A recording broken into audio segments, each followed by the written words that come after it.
بسم الله الرحمن الرحيم. إن الحمد لله نحمده ونستعينه ونستغفره ونعوذ بالله من شرور أنفسنا ومن سيئات أعمالنا.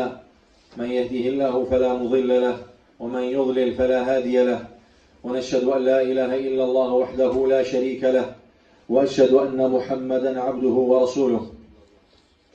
رب اشرح لي صدري ويسر لي أمري واحلل عقدة من لساني يفقهوا قولي. اللهم علمنا بما ينفعنا وانفعنا بما علمتنا وزدنا علما. أما بعد. السلام عليكم ورحمة الله وبركاته.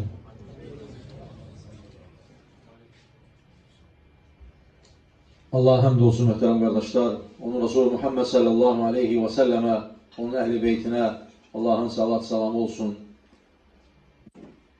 Her şeyden önce öz nefsime, sonra da sizlere Allah subhanehu ve teala'dan layıkınca korkmağı tövsiye ederim. Həqiqətən Allah korkusu, təqva hər bir xeyrin əvvəlində gəlir, başında gəlir. Və elm məclisi üçün oturmuşuq. Allah subhanehu ve teala müvəffəq etsin. Allah subhanehu ve teala Kur'an-ı Kerim'de Bəqərə surəsində buyurur ki: "Vattaqullaha ve yuallimukumullah." Allah'tan korkun ki Allah da size öğretsin. Ve elimde de her bir şeyde ilk önce Allah korkusudur. İnsan bunu nefsine tətbiq edebilirse, onu yaşayabilirse Allah'ın izniyle bütün xeyirlere çatmış olur. Başka bir ayet-i kerimede Rabbimiz buyurur ki: وَمَنْ يَتَّقِ اللّٰهَ يَجْعَلْ لَهُ مِنْ أَمْرِهِ يُسْرًا. Kim Allah'tan korkarsa Allah subhanehu ve teala onun bütün işlerini asanlaştırır. Her bir insanın çetinlikleri var hayatta. Allah subhanehu ve teala'dan korktukça, onun emirlerine riayet ettikçe o işler asanlaşır. O işler öz axarına düşür. Çünkü insan elə işler var ki o bizim elimizde değil. Allah subhanehu ve teala onu asanlaştırmadıkça, ondan bize çıkış yolu açmadıkça bizim elimizde o değil. Onu Rabbimiz müvəffəq ettikdə, asanlaştırdıqda asan olur. Başka bir ayet-i kerimede Rabbimiz buyurur ki: وَمَنْ يَتَّقِ اللّٰهَ يَجْعَلْ لَهُ مَخْرَجًا. Kim Allah'tan korkarsa Allah ona çıkış yolu açar. Allah'ın izniyle, Allah'ın müvəffəqiyyətiyle yeni bir kitaba başlamak istedik. Alimlerin kitab ve sünnenin üzerinde yığdığı El-Fiqhul Muyassar kitabı, asanlaştırılmış fiqh kitabı, hansı ki əhkamları, hansı ki o kitabın təqdimatını Salih Əl-Şeyx verib, böyük alimlerden. Ve çok faydalı bir kitabdır. Ve Müslümanın, müminin hayatında önemli olan mövzulardan birisidir. Hansı ki kitabımızın mövzusu fiqhdir. Fiqh de insanın mükellef olan her bir Müslümanın əhkamları doğru şekilde bilmesidir. Bütün əhkamlar fiqhdedir. Namaz kılırıq, ibadet edirik, oruç tuturuq, zekat veririk, həcc edirik. Bütün bunlar hamısı fiqhdedir. Tabii ki başlamamıştan önce kısa bir müqəddimə edək. Ondan sonra burada çok asan formada verilib, her məsələni nübzəsini verib, özəyini verib ve inşallah onları Allah müvəffəq eləsə, nəsib eləsə her dersimizde az xatırladacaq inşallah. Kiminsə nəsə çətinliyi olarsa suallarla açıqlayar inşallah. Və qısa bir müqəddimə verək. Ümumiyyətlə fiqh nədir? Nə önəmi var insanın həyatında? Fiqh ümumiyyətlə fəhm deməkdir, lüğəti mənası. Yəni bir şeyi başa düşmək, dərk etmək, İstilahi mənası isə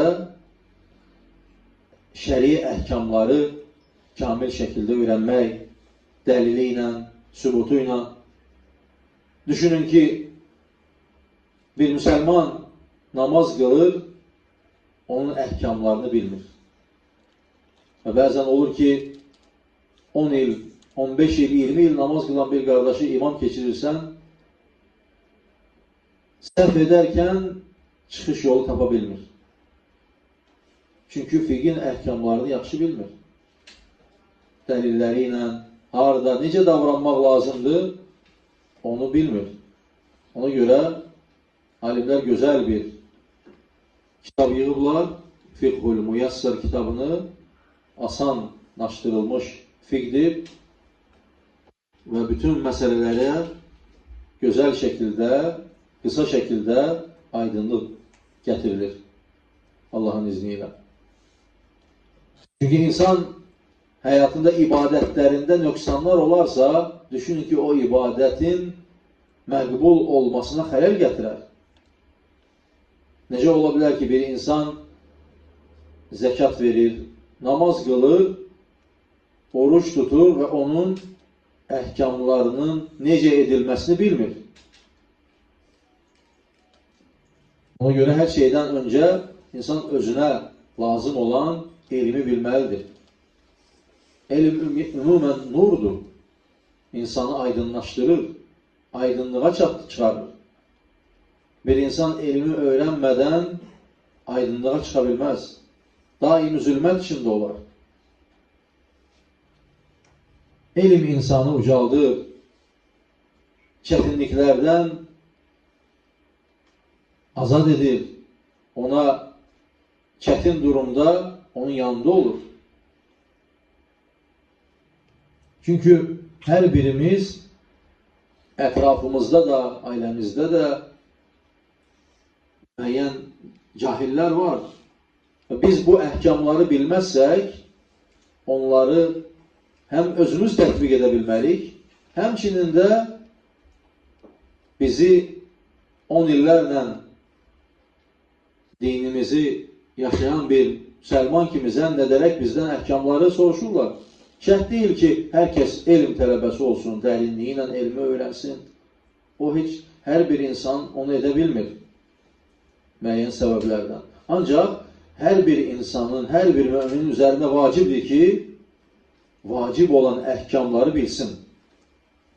Ona lazım olan həyatında, lazım olan əhkamları bilməsi onun üzərində vacibdir. Ki, çətinliklərdən çıxa bilsin və ətrafına, ilk öncə öz nəfsinə, sonra da ətrafına öyrədə bilsin, onlara təlim verə bilsin ki, insanlara yol göstərsin. Və alimlər elmə başlamamışdan öncə elmin qısa mahiyyətini xatırladardılar. Ki, insan elmi nə üçün öyrənir? Allah Resulü sallallahu aleyhi və səlləm buyurur ki, Mən sələkə tariqan yəltəmisu bihi ilmən səhhəlallahu ləhu bihi tariqan iləl cənnə. Kim elmin yolunu tutarsa, Allah subhanahu wa ta'ala onun cənnətə gedən yolunu asanlaşdırır. İnsanın həyatında ən önəmli olan elmdir. Xüsusən də şəri elm. Bəli, dünya elmini də müsəlmanın bilməsi gözəldir, öyrənməsi gözəldir. Ancaq bir şey unutmamalıdır ki, ahirət elmini, Rabbani elmi, kitab və sünnəni bunları bilməsi daha vacibdir. Çünki o həm dünyası üçün, həm də ahirəti üçün lazımdır. Necə ki, Allah subhanahu wa ta'ala Quran-ı Kərimdə buyurur ki, Həl yəstəvillezine ya'lemune vellezine la ya'lemun. Heç bilənlərlə bilməyənlər bir ola bilərmi? Əlbəttə yox. Ondan sonra Allah subhanahu wa ta'ala Fatir surəsində buyurur ki, İnnəmə yaxşəlləhə min ibadihil uləmə. həqiqətən Allahdan layiqincə ən çox qorxan alimlərdir. Yəni, elm sahibləridir. İnsan elmi öyrəndikcə Allahı, Rəbbini yaxşı tanıyır. Onun buyurduğu əhkamları daha yaxşı tanıyır. Allah Resulü sallallahu aleyhi və səlləmin yolunu daha düzgün bilir, daha yaxşı bilir. Və beləliklə Allaha yaxınlaşır. Allah Subhanahu və Teala'nın sevgisini kazanır. Və elm onu bütün çətinlikləri, zülmətləri ona aydınlaşdırır. Elm olmadıkça insan tez azır. Tez yoldan çıxır. Nəyə görə bir çox gənclər, bir çox cavanlar bəzi sırf düzgün yolda olmayan, sağlam əqidə sahibi olmayan insanlarla bir dəfə oturduğu zaman, iki dəfə oturduğu zaman görürsən üçüncüsündə onlara tabi olur. Çünkü cahilliktendir. Cahillik zülmettir. Ve onların ona getirdiklerini hak olarak kabul edir. Neye göre? Çünkü bilmir. Əksini bilmir. Kim ne verse onu kabul edir. Kimden ne eşitse onu kabul edir. Ve beləliklə onun azmasına sebep olur. Ve elim odur ki, elm insanı bu cür şübhələrdən qorunmasına səbəbdir. Bu cür şübhələrə düşməməsinə səbəbdir. Ona görə həm nəfsimizə, həm övladlarımıza, həm ailəmizə bu elmi aşılamalıyıq ki, biz fikirli insanlardan təsirlənməsinlər. Əqidələrini sağlam qoruya bilsinlər. Pis fikirli insanlara tez uymasınlar. Xüsusən də bugünkü dövrümüzdə sosial şəbəkələrin çoxaldığı bir vaxtda elmə daha çox ehtiyac var. Gənclərin və hər bir insanın. Çünki insanlar sosial şəbəkələrdə zəlalət dəvətçilərini görürlər. Hər kəs dəvət edib. Baxırsan, birisi təkfirə çağırır, birisi xoruca çağırır, birisi bidətə çağırır. Və elmi olmayan gənc də həmən o tələyə düşür. Çünki bilmir ki, onun səhih olan məqamı hansıdır. Və hər eşitdiyini özünə elm bilir. Və beləliklə bir çox gənclərin azmasına səbəb olur, möhtərəm qardaşlar. Allah qorusun. Çünki bir insan Allah qorusun azarsa və onu yenidən qaytarmaq çox çətin olur. Şübhə elə bir şeydir ki, onu yenidən bərpa etmək çətin olur. Düşünün ki, İmam Əhməd kimi böyük alimlər bidət əhlindən Allahın ayəsini belə eşitmək istəmirdilər. Nə üçün? Çünki şübhədən qorxurdular. Şübhədən qorxurdular. Ona görə hər zaman elmə üstünlüyü verməliyik, möhtərəm qardaşlar. Harada elm var, Allah müvəffəq edib, orada insan iştirak etməlidir. Hər şeydən öncə yer üzündə ən xeyirli məclis elm məclisidir. Mələklər onu səmaya qədər əhatə edir. Və Allah Subhanahu və Teala'ya deyirlər ki, ey Rəbbim, yer üzündə bir toplum səni zikr edir. Və Rəbbimiz həmən buyurur ki, get onlara de ki, onların hər birisini bağışladım. Ve sonra o melek deyir ki, orada bir insan var idi ki, o meclis için gelmemişti. Sadece oradan geçirdi. O mecliste kimse gözlüyürdü. Allah Subhanahu ve Teala buyurur ki, git ona da müjde ver ki onu da bağışladım. Çünkü o meclis, o buyurulur ki, humul culesâ'u la yeşqa celisuhum. Onlar elə bir oturanlardır ki, onlarla oturan bədbəxt olmaz. Onlar o xeyir məclisdir. Düşünün ki, yeryüzündə insanlar çok otururlar ve toplanan insanların en hayırlısı Allah'ı zikredenlerdir. Ve insan her zaman bunu dərk etmelidir. Ve müminin bu dünyada, bu hayatta en çok istediği nedir? Bağışlanmak. Ve bağışlanmak için de en büyük fırsat xeyir məclisidir. Hem bağışlanırsan, hem elm elde edirsən, hem Allah'ın dinini öğrenirsən, hem Allah'ın sana buyurduğu ehkamları hayatında nece tətbiq etmək lazımdır, onu öğrenirsən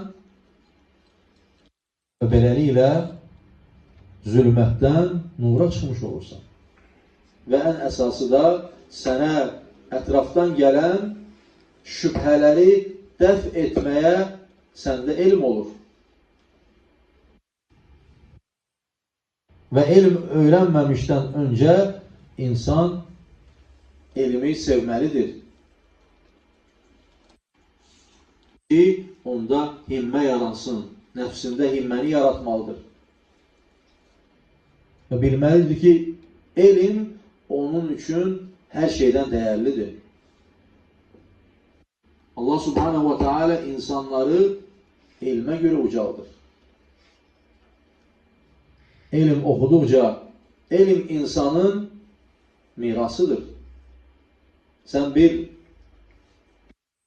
ayəni öğretirsen insanlara, sen dünyadan köçtükten sonra o öğrettiğin insanın savabı sana kıyamete kadar yazılacak. Ne kadar ki onu öğrettiğin insanlar onu tetbik edir ve onu yayırlar.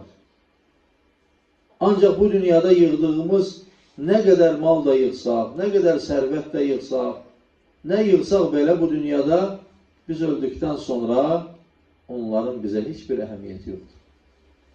Ve elimin güzelliği de buradadır ki sen öldükten sonra, biz öldükten sonra onun bəhrəsini göreceğiz. Her bir insan da güzel bildiği Allah'ın bir ayesini, hadisini insanlara çatdırabilir. Tabii ki düzgün bilirse dəliliyle, sübutuyla, esasıyla. Çünkü esassız danışma olmaz. Elin ne kadar fəzilətli olsa belə o kadar da məsuliyyətlidir. Çünkü Allah Resulü sallallahu aleyhi ve sellemin sahabeleri, tabiinler, geçmişler, sələflər fətva vermeye həmişə qorxardılar. Kaçardılar. Ne için? Elim çaktırmak, öğretmek o kadar önemli olduğu halda birçok halda özlerini arka planda görerdiler ki o məsuliyyəti yüklenmek istemezdiler. Ancak bazen indi bakırsan ki az bir elime sahip olan insan belki de hayatında bir kitap okuyup ancak hevesindedir ki bütün sualları cevaplandırsın. Bütün ona verilen, yönlendirilen sualları cevaplandırsın. Hatta dəlilini bilmeyen insanlar var. Ona göre bu tehlikeli bir mesele muhterem kardeşler. İnsan gerek her zaman elimi tam bildiği, dəliliyle, sübutuyla, esasıyla bildiği bir şey çaktırmalıdır. Əks halda o senin aleyhine olur. Elim ya senin lehine olur ya da senin aleyhine olur. Sonra düşünün ki muhterem kardeşler, kıyamet günü en birinci azaba düşer olanlar da qariler olacak, ilim sahipleri olacak. Çünki insanların ona tərif yağdırması üçün, tərifləməsi üçün elm öyrədəcəklər. Beləliklə məsuliyyət daha da ağırdır. Və inşallah yeni bir kitaba başlamamışdan öncə inşallah bir şey də sonda xatırlamaq istəyirəm ki, möhtərəm qardaşlar, belə xeyirli məclislərə və ümumən hər bir xeyir əməli etmədən öncə, ona qədəm qoymadan öncə iki şeyi həyatımızda tətbiq etməliyik. Hər zamanda bunu bilməliyik. Çünki o şeylər olmadıqca nə elmin, nə məclisin və heç bir ibadətin, heç bir əhkamın, heç bir əməlin bizə faydası olmaz. Onlardan birincisi, niyyətimizi düzgün tutmalıyıq, ixlasla, düzgün şəkildə niyyət etməliyik, elmimizi, Allahın rizasını qazanmaq üçün insan bu niyyətini yeniləməlidir. Necə ki, bizdən fəzilətli insanlar təkrar niyyətlərini yeniləyərdilər. Çünki şeytan hər zaman müdaxilə etməyə hazırdır ki, o savabı azaltsın. İkincisi, möhtərəm qardaşlar, etdiyimiz hər bir əməl Allah Resulü sallallahu aleyhi və səlləmin sünnəsinə müvafiq olmalıdır. Əgər ondan kənara çıxarsa, o rədd olunar. Necə ki, Allah Resulü sallallahu aleyhi və səlləm hədisində buyurur ki, Mən əhdəfə fi əmrinə hədə mə leysə minhu fəhvərət. Kim bizdən olmayan, bizim dinimizdən olmayan bir şeyi gətirərsə, o ondan rədd olunar. Allah hər birimizi xeyirlərə müvəffəq etsin. Allah subhanahu wa ta'ala bizləri bu məclisdən çıxmadan bağışlanan qullarından etsin. Allah subhanahu wa ta'ala hər birimizi eşidib faydalanlarından etsin. Və sallallahu və səlləm alə nəbiyyina və həbibina Muhammed.